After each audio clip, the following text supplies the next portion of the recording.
నమస్తే. ప్రస్తుతం మనము షేక్పేట్లో ఉన్నాము. షేక్పేట్లో మనము గత 4-5 రోజులుగా తిరుగుతూనే ఉన్నాము. అయితే ఇక్కడ మెయిన్ ఏంటంటే డ్రైనేజ్ సిస్టము కరెక్ట్ లేదని చెప్పేసి పెద్ద ఎత్తున మనతో మాట్లాడడం జరుగుతూ ఉన్నది. మన టీవీకి కూడా చాలామంది కూడా కంప్లైంట్ ఇచ్చారు. మనం వీడియోలు కూడా చేసినాం నిన్న మొన్న. అయితే ఇప్పుడు మనము వినోబ నగర్ కాలనీలో ఉన్నాము. ఇక్కడ ప్రస్తుతము నాగదేవత ఆలయం ఉంది కదా, ఇక్కడ ఇంకెక్కువ ఈ టెంపుల్ ఏదైతే ఉన్నదో చాలామంది ఇక్కడ main area Shaikpet main area గ్రామం ఏదైతే ఉన్నదో ఇక్కడ దాదాపు ఇక్కడ బస్సులు కూడా నడిచేది, ఆ బస్సులు కూడా బంద్ అయిపోయినాయి. ప్రస్తుతం ఆ ఏరియా అయితే ఉంటుందో బస్ స్టాప్కు ఎదురుగా ఇక్కడ గుట్ట మీద నాగదేవత ఆలయం ఉంది కదా, ఈ మెయిన్ సెంటర్. ఇక్కడ చాలామంది భక్తులు వస్తూ ఉంటారు, పోతూ ఉంటారు, తిరుగుతూ ఉంటారు, వస్తూ ఉంటారు. ఇక్కడ వర్షాకాలం వచ్చిందంటే కథం ఇక పోవడానికి ఇబ్బంది ఉంటుంది, మొత్తం డ్రైనేజ్ పొంగుతూ ఉంటాయి. అయితే మనకి ఇక్కడ ఒకసారి వచ్చి తీసుకోమనంటే మనం ఇక్కడ రావడం జరిగింది. ఒకసారి వాళ్ళని అడిగి తెలుసుకుందాము ఎప్పటి నుంచి ఈ డ్రైనేజ్ సిస్టమ్ ఉన్నది, అసలు వర్క్ జరగకపోవడానికి కారణం ఏంది, వీళ్ళు కార్పొరేటర్ ఎవరైతే ఉన్నారో ఇక్కడ వస్తారా లేదంటే మన సమస్యల గురించి చెప్తే ఏమన్నారు, ఎమ్మెల్యే గారు ఎన్నిసార్లు వచ్చారో ఒకసారి అడిగి తెలుసుకుందాం. నమస్తే అంకుల్. నమస్కారం అండి. నా పేరు చంద్రయ్య. నేను గత 40 సంవత్సరాలకి వెళ్ళి ఇల్లు 40 సంవత్సరాలకి ఇల్లు కట్టుకుని ఉన్నాను ఇక్కడ. అయితే ఇంతవరకు మాకు డ్రైనేజ్ చూడండి ఎన్ని నీళ్ళు పోతున్నాయి, ఏం కథ దీనికి పట్టించుకొని నాదులు లేడు. అయితే ఈయన కాంగ్రెస్ వాళ్ళు చేస్తే అరే నానా కాంగ్రెస్ వాళ్ళు ఎంఐఎంఎల్ చేస్తే బీజేపీ వాళ్ళు, బీజేపీలు చేస్తే ఎంఐఎం అంటారు. వీళ్ళు ఇద్దరు పొత్తులో మేము పబ్లిక్ నలిగిపోతున్నాం. వీళ్ళు చేయరు, వాళ్ళు చేయరు. అది కథ మా కథ.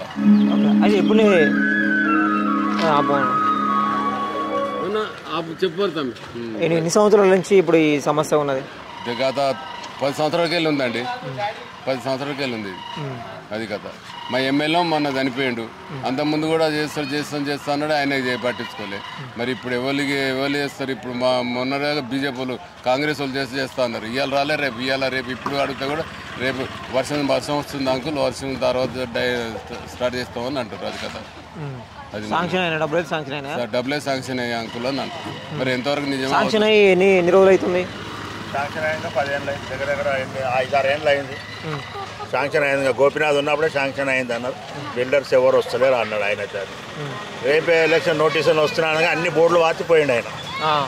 పని ఓపెన్ అవుతాయి అని చెప్పి ఆయన అట్లా చేసి కార్పొరేటర్ అంటే వారంలో చేస్తున్నా అన్నాడు, 3 రోజుల్లో చేస్తున్నా అన్నాడు. పోయి అడిగితే చేసిన ఏమన్నాడు, వారం కంపల్సరీ చేస్తున్నాడు ఆయన. అయితే ఆ మాట ఎన్నోసార్లు అన్నాడు ఆయన. అంకుల్ చేస్తాం అంటాడు. ఏమిడు మన ఫిల్టర్ హౌస్ కాడిపోతే ఆఫీస్కి కొడితే రేపు పొద్దున్న చేస్తాం అంకుల్ అంటాడు. పొద్దున్న పోయింది, సాయంత్రం పోయింది.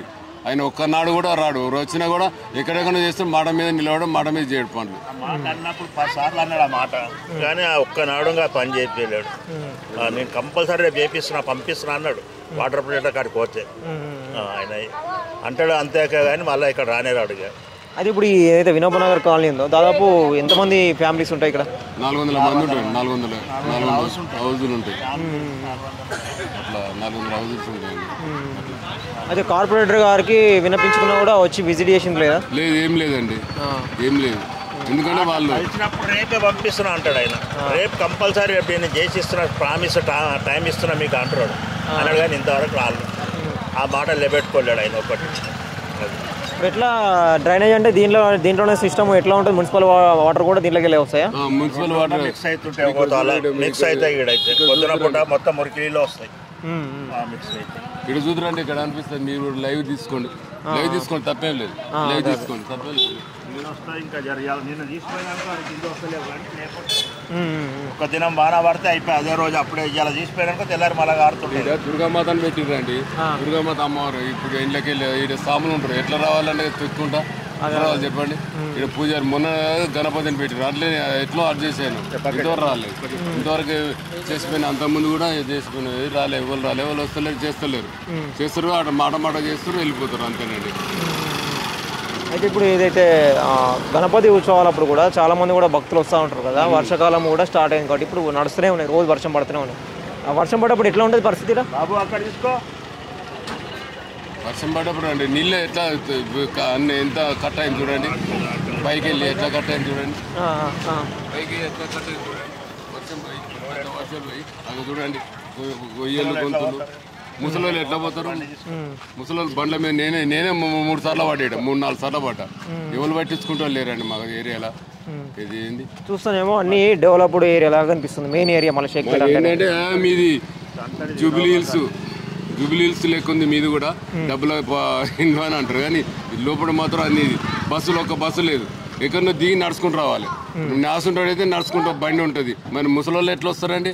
అవును, ఎట్లా వస్తారు? కానీ సాయిబాబా గుడి కాడికైనా బస్సు రావాలి కదా. అవును, అవును. అట్లా అది గురించి అండి, అందు గురించి అని మా ప్రాబ్లం ఇది. అది గ్రామం డెవలప్ కాకముందు కూడా బస్సులు నడిచేవని కూడా చెప్తా ఉన్నారు. నెంబర్ 5 ఉండేది, 42, 142, నెంబర్ 5 అంటే 65 అన్ని బంద్ అయిపోయినాయి. సరే అయిన మెయింటెనెన్స్ లేక అది కథ. దాదాపు ఎన్ని ఒక 10 బస్సులు నడిచేదా? 10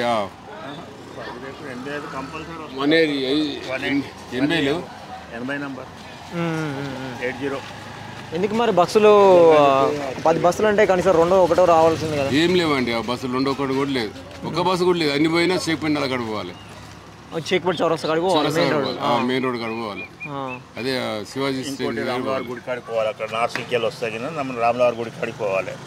అంతవరకు అయితే లేవు ఇక్కడ బస్సులు. నైట్ పూట వస్తే కష్టమే. ఎప్పుడైనా పబ్లిక్ ఇక్కడ డౌన్ రోడ్ ఎట్లుంది చూసిన ఎట్లుంది, ఎంత కంగారు ఉంది, ఎంత రోడ్డు కట్ట ఉంది. కనీసం వాళ్ళ రోడ్డు ముందు ఎంసీహెచ్ వాళ్ళు ఉన్నారు, వీళ్ళు చేస్తుర్రా? వాటర్ వర్క్స్ వాళ్ళు ఎట్లా ఎంత పెద్ద ఎట్లా వస్తారండి? ఇప్పుడు ఈ ఫ్యామిలీ రోడ్లో ఉన్నది, రోడ్లో ఆటోలు గల్లీలో దబ్బున బీమార్ వస్తే ఎట్లా పోవాలి? చోటు ఇట్లా ఉంటే అర్జెంటుగా ఉంటే ఇప్పుడు వర్షాకాలం డ్రైనేజ్ పొంగుతా ఉంటే బయటకు పోవడానికి కూడా కష్టమే, బస్సులు కూడా ఇక్కడ రావు, మళ్ళీ బస్సులు రావు, బయటకు పోయి కష్టమే. అది కథనండి. అయితే మరి ఎందుకు ఈ నిధులు వచ్చినా కూడా డిలే చేయడానికి కారణం ఏమనుకుంటారు?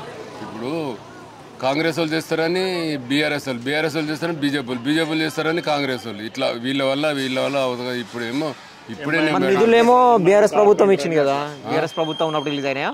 నిన్ననే కాంగ్రెస్ ప్రభుత్వం ఇప్పుడు వచ్చింది. అంతకుముందు బీఆర్ఎస్ ఉన్నప్పుడే ఇవైనా శాంక్షన్ అయినాయి. బీఆర్ఎస్ పార్టీ ఉన్నప్పుడు శాంక్షన్ అయినాయి, చేయలేరు. 8 లక్షలు శాంక్షన్ అయినా కానీ చేయలేరు వాళ్ళు. ఆయన రేపే చేసే హోటల్ ఇది నోటిఫికేషన్ వచ్చినా రేపు వస్తుంది అనగా ఇలా అన్ని బోర్డులు వాటిండు, రేపటి నుంచి పని స్టార్ట్ చేస్తున్నాడు. నోటిఫికేషన్ వచ్చినా కేళ చేస్తున్నాడు, అట్లా హడావుడి చేసిండు. అట్లా అంటే లోకల్ లీడర్లు కావాలని మరి ఇట్లా ఏమన్నా మాట్లాడుతున్నారు? ఎవరి మీద ఇప్పుడు నీ మీద అంటే నీ కోపం ఈయన మీద ఎవరి మీద అనవండి, మేము స్థానికంగా ఉంటారు. పనులు అయితే లోకల్ లీడర్లు కరెక్ట్ ఉంటే పనులు అవుతాయి. వాళ్ళకు లొంగి ఉంటారు వాళ్ళు, ఆడికలు అయితే కావాలి.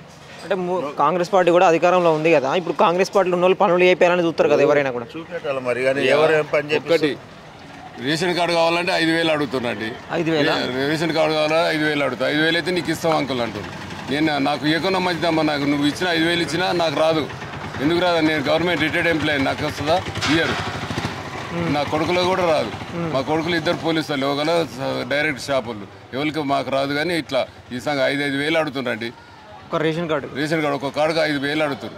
ఇక వాళ్ళు కాంగ్రెస్ వాళ్ళని పెరుగాలని అడిగితే ఇయ్యన్న ఏమైతే 2,000 అని 5,000 అన్నాక 2,000 ఇయ్యన్న అంటారు. ఏమి అనాలి? ఏమమ్మా నా దగ్గర 5,000 తీసుకుంటాను, 2,000 నేను Munnuru Kapu president vice president నేను నా దగ్గర కూడా తీసుకుంటాను. మీరు పైసలే నేను తీసుకోవద్దు కదా. అట్లా మిమ్మల్ని కూడా అడుగుతున్నారు వాళ్ళు. నా కొడుకు గవర్నమెంట్ జాబ్ ఉంటే నా రేషన్ కార్డు కొట్టేసిండు బీఆర్ఎస్. చూడండి మరి బీఆర్ఎస్ ఇద్దరు ఆల్మోలో ఉంటే రేషన్ కార్డు కొట్టేసి వాడు ఏమంటాడు? ఆడ పోయి అప్లికేషన్ ఇస్తే నీ గవర్నమెంట్ జాబ్ ఉందా అంటాడు. నేను ఆటో నడిపిస్తాడు, గవర్నమెంట్ జాబ్ ఆటో నడిపిస్తా. వాడు ఏమంటాడు? నీ గవర్నమెంట్ జాబ్ ఉందా అంటాడు. ఆడ పోయి అడిగితే సోడిగా నీకు భార్య గవర్నమెంట్ జాబ్ ఉందా అంటాడు. ఇచ్చిన వాళ్ళకే పనులు అవుతుండే కానీ పైసలు లేని వాళ్ళకి పని అవుతుంది గవర్నమెంట్లో. అట్లున్నది మరి ఏం చేద్దాం? రేషన్ కార్డు కొట్టేసి గోపినాథ్ ఉన్నప్పుడు బీఆర్ఎస్ ప్రభుత్వం ఉన్నప్పుడు అదే అంటున్నా. బీఆర్ఎస్ ఉన్నప్పుడు స్టార్ట్ అయింది, ఇప్పుడు ఇంకా ఎక్కువ అయిపోయింది. వీళ్ళని తక్కువ కాదు, వాళ్ళని ఎక్కువ. అంటే వాళ్ళు తీసుకున్నారని మేము కూడా తీసుకోవాలని అట్లా చేస్తున్నారు. మేమేం అడుగుతాను కావాలని చెప్పి పోయి అడుగుతాను లేము వాళ్ళని, కాంగ్రెస్ వాళ్ళని అయితే. చూడండి మా పరిస్థితి ఇది ఉంది. రోడ్డు చూడండి ఎట్లుంది, ఎట్లా వస్తుంది బండి అటు ఆటోలు. ఇప్పుడు హాస్పిటల్ పోవాలి, కార్పెంటర్ ఈ రోడ్కు కార్పెంటర్ వచ్చిండు, చూసిండు, ఫోటోలుగా చూపెడితే ఇప్పుడు ఫోన్ మీద ఉన్నది, నా ఫోన్ మీద ఉన్నది. వాళ్ళు అంకుల్ నీకు చూపెడతా అన్నాడు, నీకు చేస్తా అన్నాడు.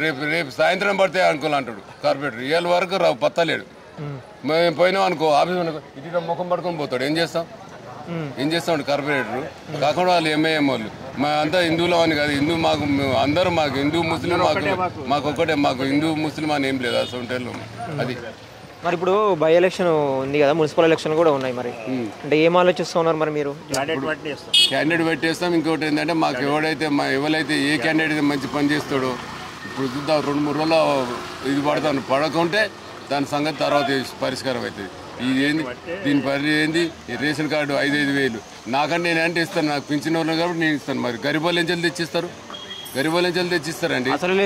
ఇలా మహబూబ్నగర్లో 25,000 అట డబుల్ బెడ్రూమ్ హాల్ కంటే. 20 వాళ్ళ కాంగ్రెస్ లీడర్లు అడుగుతారు 25,000 ఇస్తే నీకు డబుల్ బెడ్రూమ్ హాల్ ఇస్తా అంటున్నారు.